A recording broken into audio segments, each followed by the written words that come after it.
Which direction does north actually mean? Can a hill be taller than a mountain? And why do so many place names repeat themselves? We've got tip-top topography terms and globs of global etymology facts as we take a globe-trotting geographical journey on Words Unravelled.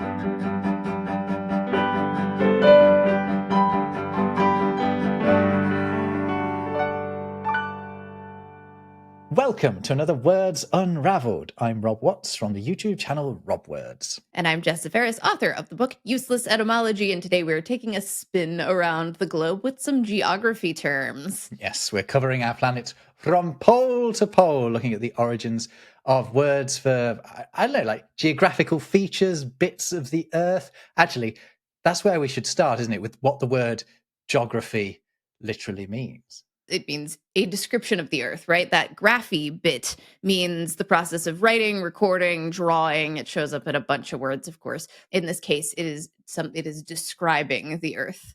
Geo. Anything that's geo is earth based. I mean, I have come with loads of terms for bits of the earth, as in, you know, when you look at the globe and there are labels on it like poles, the North and the South Pole. Why the heck are they called poles? Presumably they're not a stripy stick at Santa's house. No, believe it or not, there isn't one. There isn't one. We've been there now and we know it's not there. So I don't know where Santa is hiding out. But it is more to do with that than you might think, or at least than I thought before I looked this up, because I assumed that the magnetic nature of the that's poles what I was thinking. Is what means they are called poles. Yeah, you think, you've got North and South Pole on a magnet, and therefore we call magnetic North and magnetic South the poles on the planet. But no, the word pole is used in Greek and in Latin first to refer to the extremities of an axis, so not to a magnet. The magnetic reference comes later than the reference to, well, we'll say the Earth. I'm not 100% on how much the Romans knew about how lovely and globular our planet actually was. But that's literally what that means, right? Globe means glob. It's a glob. And what's wild is, like, it didn't come to mean planet Earth until like the mid 1500s, which is surprising because like the Globe Theater was named not too long after that. Yeah, isn't that bonkers? Earth is ground, essentially, you know, before it is a planet. And Terra. Yeah. And so the poles that I was referring to, the axis specifically, the poles are the ends of, so the poles are the ends of an axis, referred to the sort of the cosmos, you know, the rotating night sky, the axis around which that is happening, which does happen to be the axis of the Earth, naturally. So poles are named after poles almost more literally than you might have thought. And these divide the Earth into, well, northern and southern hemisphere, but we also have eastern and western hemispheres. Yeah, which means we have an equator, which, what does that do? It breaks it up into equal parts. Yeah. Yeah, exactly. Equal hemis, halves. Yeah. Rather more interesting than, I mean, obviously, I don't want to trash talk the equator. It's still interesting. But I think, etymologically speaking, the tropics are a little bit more interesting, though, aren't they, Jess? We know about this. I don't think I really understood the tropics until I looked into the etymology of them, to be honest, because it is the key to sort of understanding their role in the cycle of the Earth. Because tropic comes from Greek tropos, right, which means to turn. And it's not about the fact that the Earth is turning. But what it's referring to is the fact that the tropics, so for example, the Tropic of Cancer, which is the northern one at 23.4 degrees, at the solstice in June, so the summer solstice, that is the closest point to the sun. And then after that point, what the sun appears to do is turn back. So it's gone to its most southern point. Well, okay. Point is, because I can't quite get that right, get my head around that. I'm very jet lagged still, Jess. I've just got back from visiting me. You. Totally understandable. But hey, so, you're globe-trotting, right? Exactly. Yeah. Mm-hmm. Connecticut's not quite tropical, but you know, it's close enough. It's pretty exotic. So whichever it is, you've got the Cancer, you've got the Tropic of Cancer and Tropic of Capricorn. And the point is that the sun's position appears to start to reverse at the solstice. So the tropos, the tropikos, the turning is what happens at the solstice, which is the sort of reversing of direction of the So sun. it means tropics means turning, or like a place of turning. And it's related to words like trope, which is fun. That's like a turn in a story, not necessarily, but it's sort of figurative. It's like a direction, a course, a fashion that we've applied to storytelling as well, something that recurs. Yeah, or that fun early film thing you used to have, which is like a spinny thing that had like a picture on the inside, usually a horse galloping. That was called a zoetrope, which meant a movement spin. In Latin, tropus meant a figure of speech, literally a turn of phrase, which is probably really where we get like the notion of a storytelling trope, because it's recurring in the same way. I do like that parallel between the literal turn of phrase and right? the Latin term. Isn't that spooky? I also had to look up the difference between longitude and latitude, because this is something that I've never managed to nail down for myself in my life, is how to remember which is longitude and which is latitude. The mnemonic I always used was just long. Made more sense. I don't know, like Go on. I don't know. It logicked in my head. Yeah, I mean, it does make more sense, but go on, tell me which is longitude and how you get there. Longitude it's the like north to south, right? Yeah, it is. And then latitude is, I don't know, it made sense in my head that long would be the tall part and then lat would be the flat. I don't. But no, I'm not. I mean, longer. So my mnemonic is kind of similar, which is that the lines of longitude are longer than the lines of latitude. Oh, that almost also always. helps. Apart from the fact that so the Earth is bulged, so the equator is longer than the lines of longitude. But otherwise, you've got really rubbishy small lines of latitude up the top and down the bottom of the Earth. Forget those. So do you remember the longitude are the long ones, which are the ones that run from north to south and then yeah, so it felt like long is tall and lat is fat, right? Oh, I like that. Yeah. Long is tall and lat is fat. I think that was what I poorly explained a minute ago, but that's really it. Are you jet lagged too? No, not at all. I just forgot the logic. By the way, if you did miss, we did an episode just last week in person. The first time Jess and I have actually met in person. It's well worth a watch. We went through 100 facts from our first 50 episodes. Why 100, Jess? Because we hit 100,000 followers, and we have proof of that as well. This lovely YouTube play button, which look, you can see the reflection of us recording in the play button. It's double me. What does it say on there, Jess? It's presented to Words Unravelled for surpassing 100,000 subscribers, for passing 100,000 subscribers. I can read. But we have surpassed it as well. We're not still on 100,000. Yeah. So thank you very much if you are one of the people who has subscribed. We're really chuffed. If you're not, just do it now. Just join. Everyone else is doing it. Yeah. I think we've digressed. We should get back down to Earth a little bit. Very good. The Earth being made up of continents, by the way. Yes, indeed. If you never thought about what continent literally means, it's funny. It means container. It's literally the same as container. Con, together. Tinent or tainer means held. Continents are areas that are held together. This is a related term and not one geographically oriented necessarily, which we can talk about that word in a minute too. But incontinence, have you considered what that means? Unable to basically contain yourself. Yeah.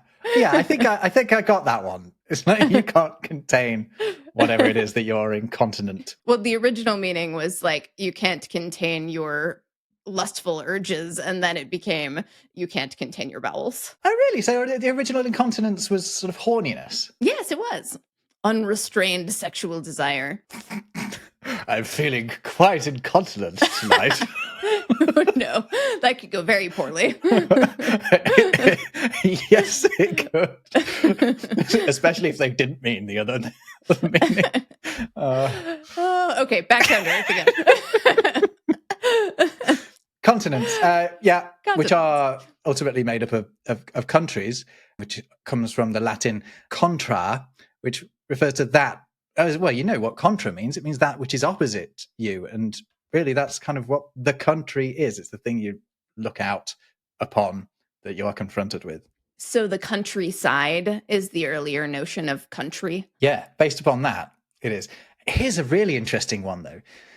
The word landscape. That was a term for a painting before it was a term for what the painting is of. How Oh, about that's that? cool. Yeah. So we borrow it from Dutch. It had the word landskap. It maybe still does, actually, Dutch. But landskap means literally land ship. That skap at the end is the suffix ship that we have in words like lordship or friendship, stuff like that. And painters borrowed that Dutch word to refer to pictures of the countryside, of the landscape, of a landscape. But it's from that we refer to what we see when we go out into the countryside, for example, as the landscape, not the other way around. That scape, and ship are also related to shape. Ah, is that so? Yeah, the ending ship means shaped, like, or shaping. It's a thoroughly Germanic thing. German has Schaft, which means the same thing. This isn't a direct connection or anything, but it feels like similarly surprising logic. I made a video the other day about the fact that there's a deer in the middle of the word wilderness. The der in wilderness is the word deer, wild deerness. Wow. And It's not like wilderness, it's wild deerness. That is a revelation. Isn't it fun? That's spectacular. Is that old meaning of deer where it just means a general sort of beast, or where it means specifically the animal that it means now? The Old English wilddeoren meant pertaining to wild animals, and then the ness was added in Middle English to make it into a noun describing a place defined by the presence of wild animals. That's brilliant. Yeah, for people who don't already know this, who don't follow Old English the way we do. Yes, the word deer originally just meant a beast. It was a more general word for an animal, and we've made it specific. The Old English words for deer were heorot and da, which is heart and doe. Yeah, you know Heorot from Beowulf. Beowulf. The name of the hall. Yeah. Associated with stags because royalty was associated with stags. Oh, it's all just flowing out of us today. This is good. I should do this jet lagged and just generally tired more often. Right.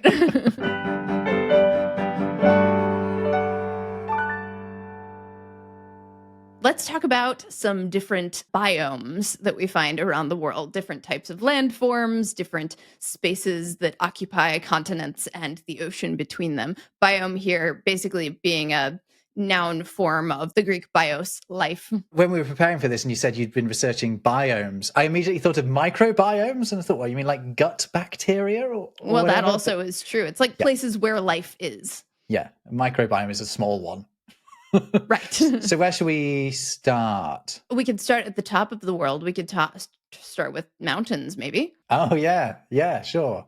Mountain means something that rises above the earth. It's related to mount and eminent and menace, and a mountain implies something that is basically high up in the air. All of these words have got sticky outy energy. They mean something that sticks out, right? Promontory as well is related to it. Prominent. Yeah, prominent is also related. And the words mount and mound are basically etymologically the same word. We had an interesting pronunciation difference here. You said promontory. I would say promontory. I'm actually not sure how to pronounce that. Okay. So I've used various pronunciations down the years. What if I'm wrong? That's also possible. I don't know. I mean, I think you're probably right on this one. Rob incompetence is more likely than transatlantic difference. Or just incompetence. I mean, the version you just said also puts more emphasis on the root of the word instead of on the prefix. So I may have been led to pronounce it like that by my research into, the mountainousness of the promontory. What is it? Promontory is how I would say it. But I might be wrong. So let me look it up. Hold on. Yeah. Rather than have everyone go to the comments and tell one of us what a fool we are. Okay. Promontory. Interesting. And I would just hit that O a little harder. And it does look like in American English, promontory. Yeah, exactly. What did I say? I said promontory, didn't I? So I got the emphasis wrong. It's on the first syllable. But you got the important emphasis right because you punched that morpheme. Yeah, it was just to help explain the etymology. That was the plan.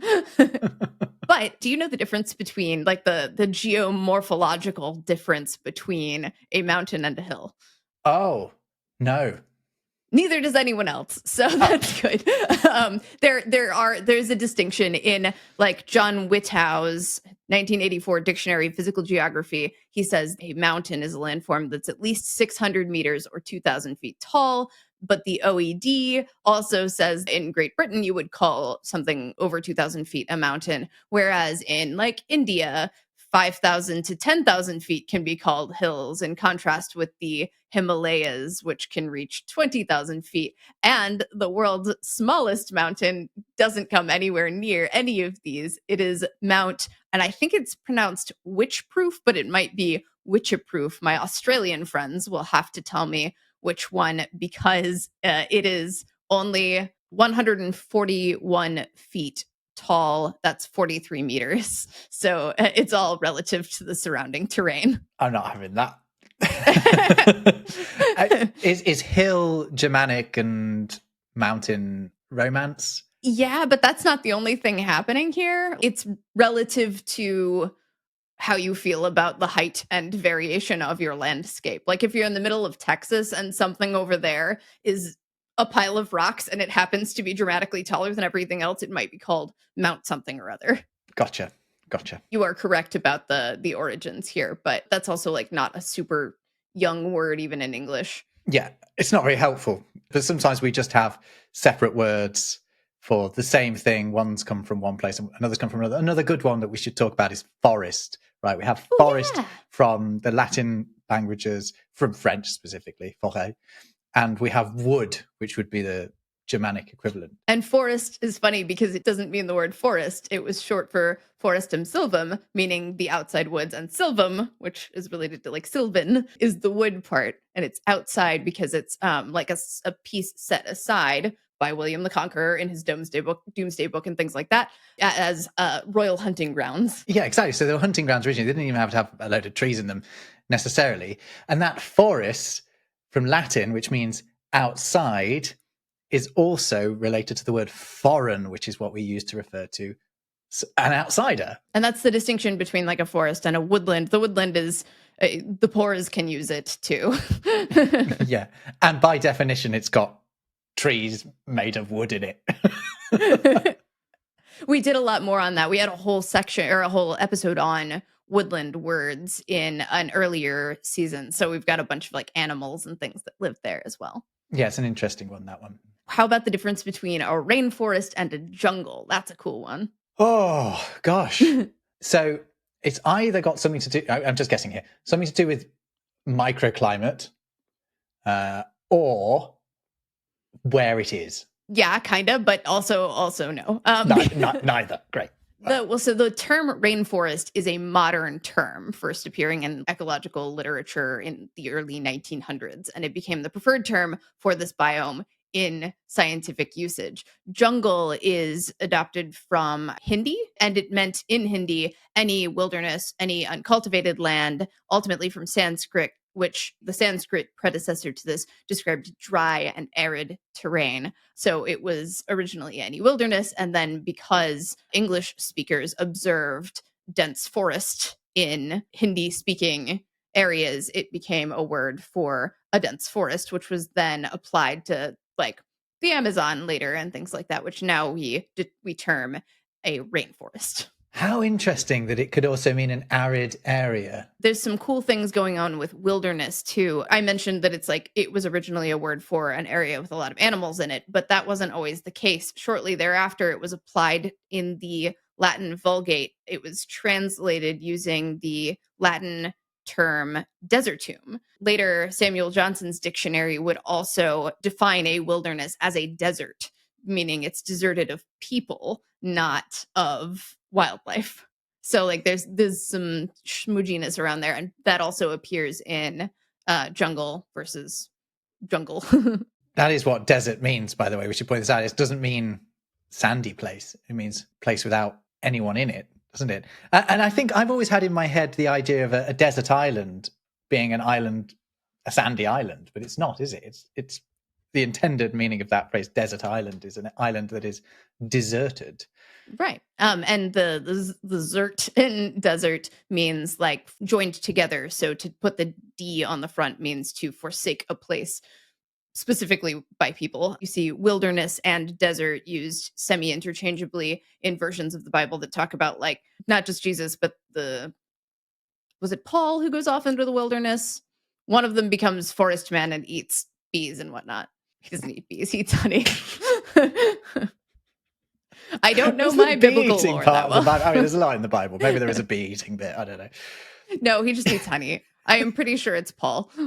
Actually, you mentioned that Latin deserere, right? Which is where desert comes from. Deserere, which is to unconjoin, basically. But the serere there is also related to our word series. So when you desert something, you take it out of a series. You take it away from, its cohort, I suppose. That's very cool. Another word that means desert is Sahara, by the way. Uh-huh. Sahara desert means desert. And there are a lot of these tautologous geographical terms, aren't there? Yes, they're called either pleonasms or tautologies. The distinction is very narrow, but pleonasm is used more in linguistic contexts, and tautology also has applications in math and other disciplines. The slight distinction is that pleonasms don't sound wrong, whereas tautologies sometimes do sound more wrong, like saying ATM machine sounds more repetitive if you know what ATM stands for, whereas Sahara Desert means desert, but Sahara is also the name of the desert, so it doesn't sound as wrong. Plus, we also forget that the either often indigenous terms that these names came from meant that in the first place. Yeah, indeed. Like we've got River Avon lots of River Avons, and Avon's just from the old Celtic word for river as well. And ooze, actually, we have lots of river oozes in England as well. And ooze was just the Viking word for a river as well. Mississippi River is the Great River from an Ojibwe term. Lake Tahoe is Lake. And then Mount Mauna Kea, which is, I would just say Mauna Kea because I don't know, I consider Mauna to mean mountain, but I have also seen it written Mount Mauna Kea. So I don't know. Anyway, that's the tallest mountain in the world from base to tip, by the way, not from elevation wise. So it starts off really low down. Right. So it's the biggest mountain, but it's lower down. So if you were to climb from bottom to top, you would ascend higher farther than Everest, which is And no one would care, though. That's the problem. Yeah, right. It might be a bit quieter up there than at the top of Everest, though. I don't know.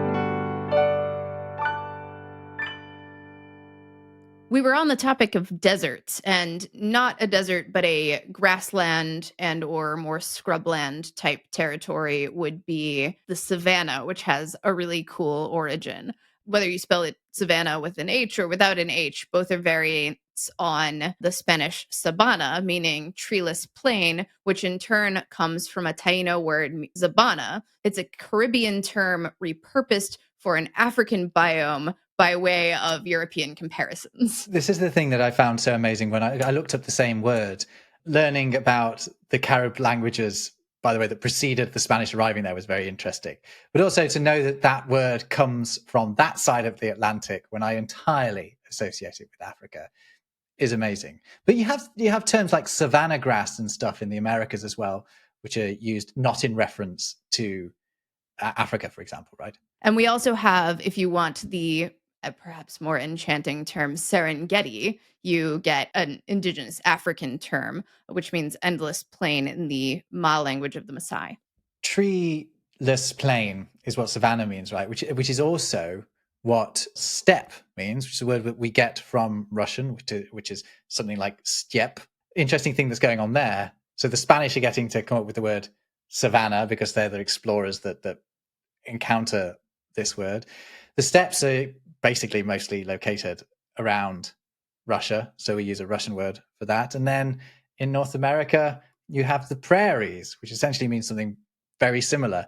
But the French were there and got the opportunity to name them, and we used. Of course, they had names in existing languages in those areas, but those are the words that have ended up in English based upon the people that the English are hanging out with, I guess. Another Russian one is the taiga, which is basically a boreal forest, and boreal here, like the aurora borealis, means northern, but taiga, which is just the Russian word for that type of landscape and might have like a Turkic or Mongolic source originally, it's actually the largest terrestrial biome on the planet, and it has these coniferous species. It can have kind of squishy ground, or it can have more dry ground. The trees there have needle-like leaves because they need to conserve water and survive these low temperatures and acidic soils. But it also has like fires and permafrost and things like that. That sounds like a really good quiz question to have in your back pocket. The largest biome on the planet. Largest terrestrial biome, because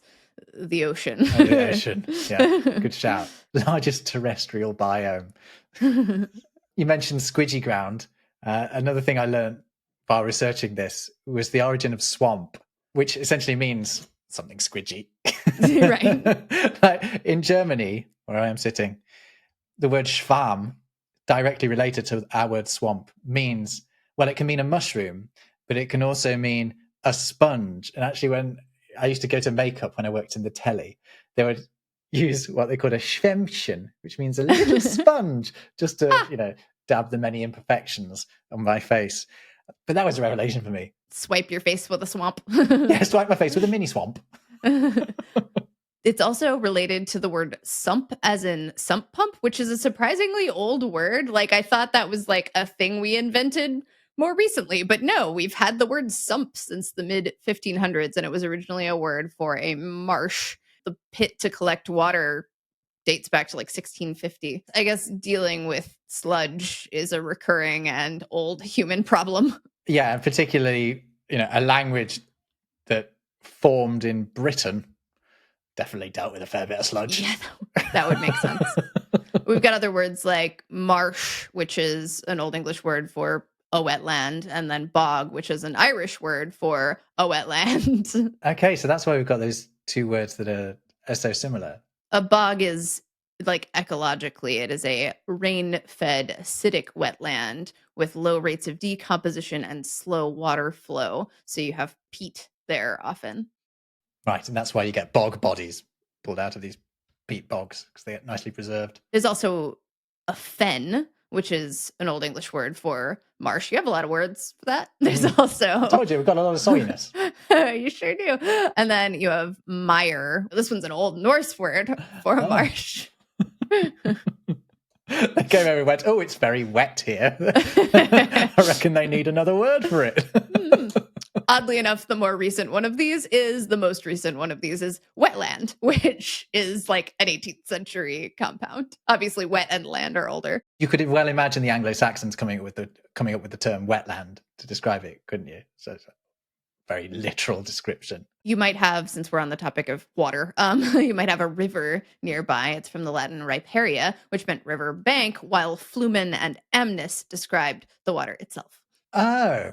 So the word riparian pertains to rivers and streams, but also originally in Latin to riverbanks. So a river doesn't mean flowing water. Right. It's not the water, it's the bank. They've missed the point. We've missed the point. But that does explain why French has the word rivière and it has fleuve. And it can be very difficult to differentiate between what is a rivière, as in not riviera, but rivière, river, and what is a fleuve in French. I think one's bigger than the other. Tell me in the comments if you can explain it. That would make sense to me. And then in French, you've got the rive gauche, which refers to the left bank of the river Seine in Paris. So that's that rive related to that Latin word. We were just laughing about the fact that a river is not named for the water, but none of these are named for the water. They're all named for the landform. A lake is from the Latin lacus, meaning basin or reservoir, but the notion is like the space in which the water lives, and then pond is related to like pound as in impound. So it is the enclosure in which the water lives. So are they both from Latin, those terms? Lake and pond? Pond is from Old English. It's a Germanic word. Lake is a Latin word. And then you've also got like sea as well, which is actually supposed to be an enclosed area of water rather than, the ocean. Although in Britain, we like to use sea instead of the word ocean. And in America, you like to use the word ocean a bit more often than we do. But a sea is a closed off area. And actually in German, a sea, well, you can have like the Nordsee, which is the North Sea, but also a sea can just be a lake. So the word ocean comes from the Latin oceanus, I think, and then it's borrowed from the Greek word, which is okeanos, the name for both the world-encircling river in early Greek cosmology and for the god who personified it. In Homeric Greek, okeanos ringed the flat disk of the world and served as a source of all rivers and clouds and rain, and was imagined less as like a big open blue than sort of a circumference. Yeah. So to the Greeks, the ocean was a river. A big world-encircling river.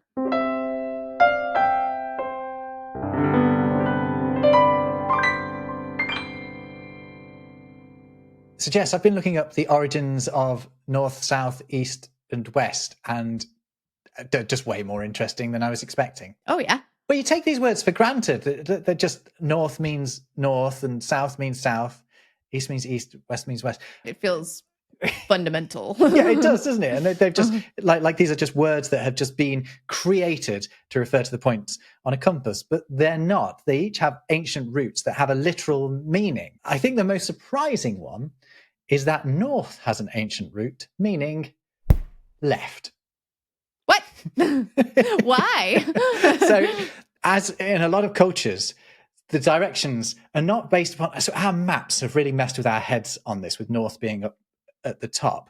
But generally, in the past, people have orientated themselves, and I reckon you're going to tell us about the word orientate at some point. They've orientated themselves based upon the rising sun. If you are looking at the rising sun, then the north is on your left because you are looking east. Ta-da! Fascinating. Cool, so that like the word itself is a compass. There you go. Yeah, it is. And south, conversely, means sun. It has the same root as the word sun. So For the same reason. Exactly. So if you're looking, so that's because in the northern hemisphere the sun is south, right? All the time it's south of it. The other two also pertain to the sun, right? They pertain to similar ideas. So east has an ancient root that means to become light, because that is where the sun rises, right? And it actually is related to the Sanskrit word ushas, which means the dawn, which you can kind of see. And it's actually related to the word aurora as well. And in a very confusing way, it's related to the Latin australis. Like Austria and Australia. Exactly. But what does australis mean? It doesn't mean eastern, does it? It means southern. And etymologists have pondered how this could have gone from meaning east to south. And one of the best explanations they've come to is that the Romans were a bit confused about the orientation of the Italian peninsula, the boot of Italy, right? Which they appear to have thought just sort of pointed down like a boot does. But if you look at a map, you'll see that Italy actually isn't like that. It's not perfectly vertical. It's at an angle like that. So they may have been just a bit sort of confused between their souths and their easts. And that's how you end up with a word that originally meant east coming to mean south. Amazing. And then west means evening. It has an ancient root meaning evening, and it's related to the Latin word for evening, which is vespera, which obviously makes sense because that is where the sun sets. A really nice additional word that's not related to any of these for the West is the Irish and the Scottish Gaelic. Now, I'm going to pronounce this wrong, but I think it's Shar. It's S-I-A-R, which means both westward, but it also means behind you. And that's because, again, people are orientating themselves based upon the rising of the sun. So I just found that a bit more interesting, and it's made me think it's incredibly interesting. All of our maps are wrong, and those old maps where they're the other way around because they've got Jerusalem at the top would just maybe making a bit more sense, perhaps. Was the word west altered to reflect the spelling of east? I don't think it was, because the ancient root is wes, W-E-S. So that suggests to me not, but The English word for east is a bit unusual for Germanic words because a lot of them are more like ost instead. But we have this E sound. So it's a cognate with the Latin word, not from it, which makes perfect sense. Yeah. Exactly. Okay, another really surprising point for you. The French and Spanish and Italian and Portuguese words for north, south, east, and west. So in French, that is nord, sud, ouest, and est, all come from English. Really? Yeah. Ooh. They're borrowed that's really from English. Yeah, exactly. I mean, you don't think of fundamental words going from English into French. You think of it going the other way around. The only other one that comes to mind immediately is dog, Yeah, and that happens way, way, way later, but their words so they get borrowed into French from English first, and then they go into Spanish. The Spanish words for the compass points are essentially borrowings of the French words, which are borrowings of the English words, which is, I don't know, kind of amazing, because we know that Latin had completely different words for the points of the compass for north, south, east, and west. So we think of the aurora borealis, and yes, you have borealis, which is a later Latin term meaning northern.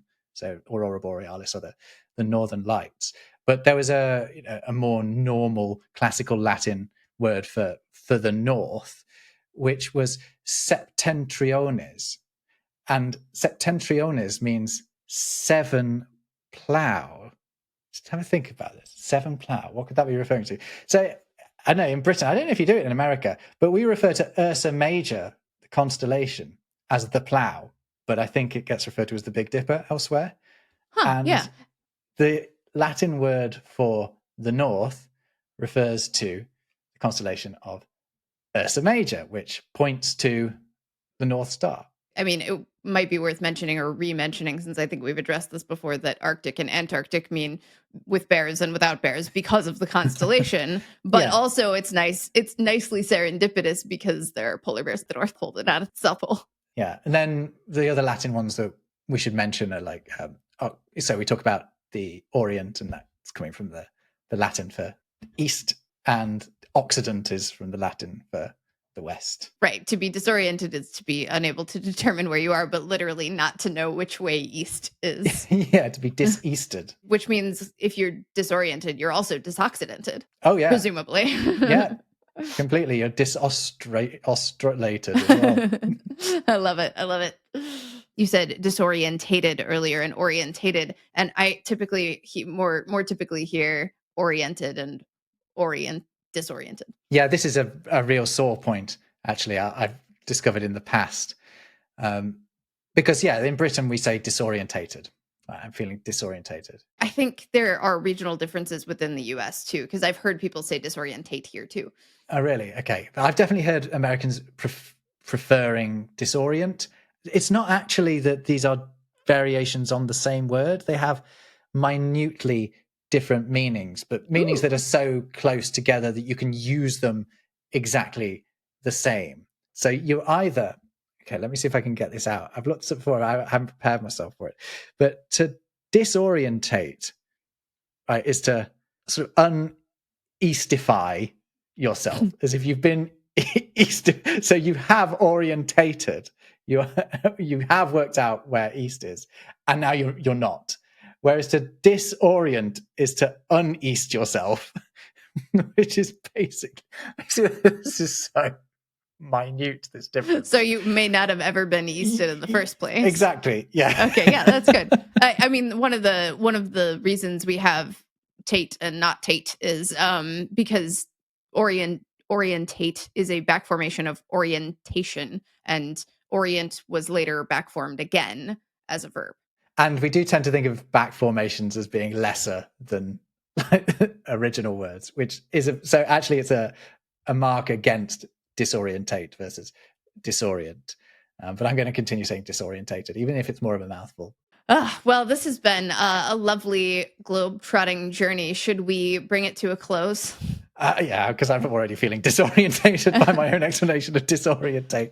And also, we I don't know ourselves. I'm actually disorientated by air travel. Well, go get some rest, and we'll return next week with more etymology facts on a different topic. Take care, guys.